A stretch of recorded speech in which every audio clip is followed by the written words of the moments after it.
আসসালামু আলাইকুম।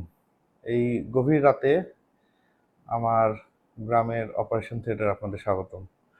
15 বছরের এই কিশোর তার বাবার সাথে মোবাইল নিয়ে জেদাজেদির এক পর্যায়ে তার ডান হাত দিয়ে শোকেসের গ্লাসে আঘাত করে।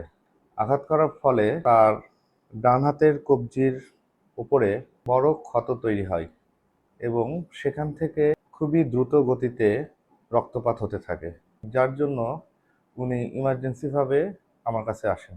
আসার পরে আমি পরীক্ষা করে দেখি তার হাতে যে মেইন রক্তনালী থাকে দুইটা, তার মধ্যে একটা কাটা পড়ছে। হাতের যে অনুভূতির রগ, নার্ভ, সেগুলো কাটা পড়ছে এবং আঙ্গুল নাড়াচাড়া করার যে টেন্ডনগুলো থাকে এগুলো অনেকগুলো কাটা পড়ছে। হাতের আঙ্গুলগুলো নাড়াও তো। আচ্ছা, এই আঙ্গুলটা নাড়াও, ভাঁজ করো। হ্যাঁ, এইটা এইটা এটা পারো না।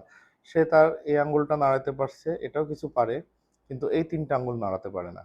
তার এখানে কোনো অনুভূতি নেই, এই আঙ্গুলে অনুভূতি নেই, এটাতেও নেই, এটাতে আছে।